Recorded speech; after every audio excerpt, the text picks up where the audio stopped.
The age-old issue of mom shaming is highlighted in the new April edition of Elle magazine.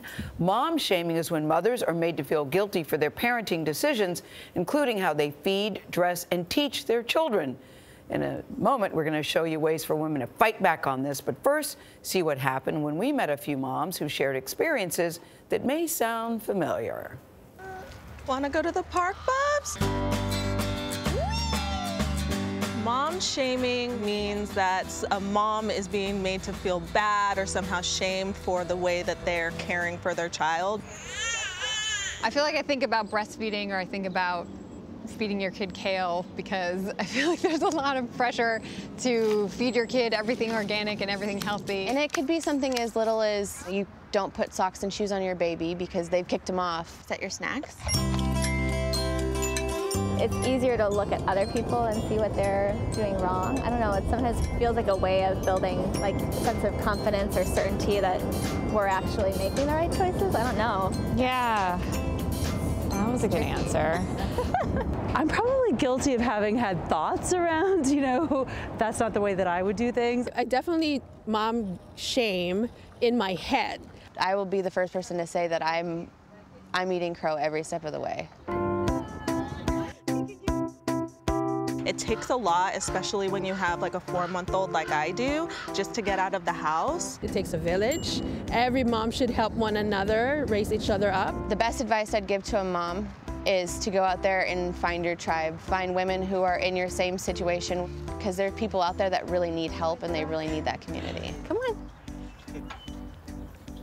Finding a tribe may not be that hard for moms in this country because many women are in the same position. According to a 2017 study, 61% of mothers say they were judged for their parenting, mostly by family members.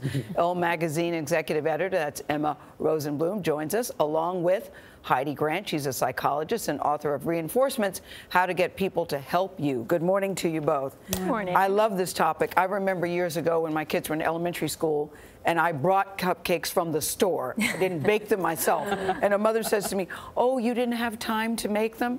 And I remember explaining to her, and then I thought, "Biatch, you don't even know my life." And I thought, why am I even explaining this to you? But I thought, all right. Yeah. So Mom, my point I'm making is mom shaming is not new. No. So why is it happening now, and what's different about it, do you think, Emma? So I think in the past 10 years, with the rise of social media and platforms like Facebook and Instagram particularly, mom shaming has really been amplified, and it's turned parenting into this kind of competitive sport. So our article looks at this movement against mom shaming. We looked at a group of women that call themselves unicorn moms, and their tagline is, "A perfect mom is like a unicorn. It doesn't exist."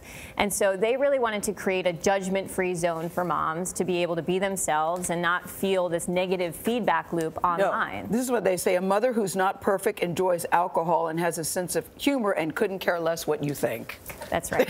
But I want to go back to what you said about the role social media plays, because a lot of images on social media can be misconstrued. We don't know the backstory, right? And you give a case, a point for an example where a woman was at an airport talking on the phone with her children lying on her legs on a blanket, and she was ridiculed over the internet. It turned out to lose her job. Right, and it turned out that she'd been waiting at the airport for hours, that she was with a 10-month-old. I mean, any parent could sympathize. So what can we do to change that?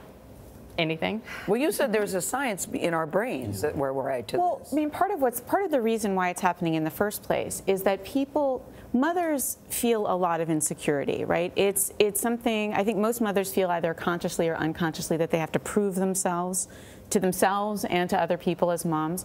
But there's no handbook for there's no objective way to know what the right way to parent your child is.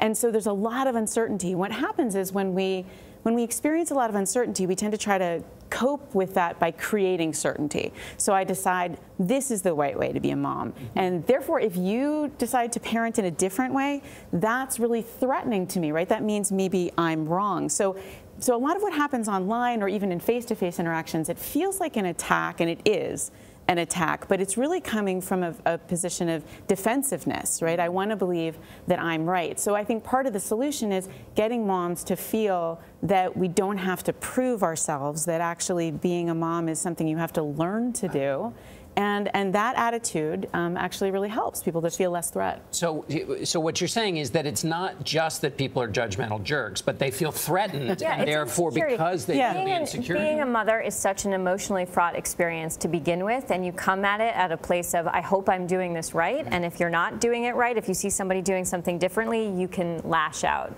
And we point to celebrities who are clapping back at haters online. Chrissy Teigen is a great example of somebody who is both real about motherhood, but also presents this kind of beautiful image of it.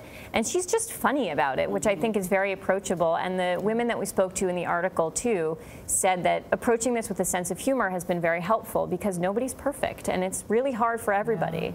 And Heidi, we're going to make mistakes. Mothers are going to make mistakes, and that's okay.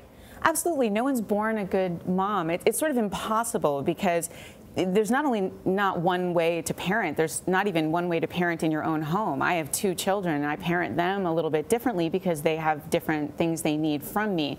So we're going to make mistakes. Too. And you get more experience and you grow. And so people like Chrissy Teigen are so helpful because they give other women permission to say, yeah, you know what, I am making tons of mistakes, and that's okay, I'm learning. Our home is an oasis of tranquility, but one of the best pieces of advice that we got was there are going to be times where you feel totally out of control, and that's okay. Is there advice or one nugget that people can be given to let themselves off the hook? I think there's a point where if you're feeling too much in this feedback loop of negativity, to disengage a little bit, to maybe get off of Facebook groups, to maybe not go on Instagram and see these perfectly curated versions of motherhood that exist there. I mean, I have a 1-year-old and a 3-year-old, and I'm lucky if I can get out the door without some kind of meltdown tantrum. So to see that kind of perfection sometimes can make you feel insecure. So just don't engage and don't comment. Well, I felt like I was gave birth to twins, my son Jake and guilt, right? That guilt is always there, the mommy guilt, but I try to work on that every day. Absolutely. Guilt's never helpful, is it? No, not at all. Yeah. Stop doing that, Bianna. I know. Thank you both. You can read the full article in the new April issue of Elle. It's on newsstands today and on Elle.com. But we like it when you buy the magazine.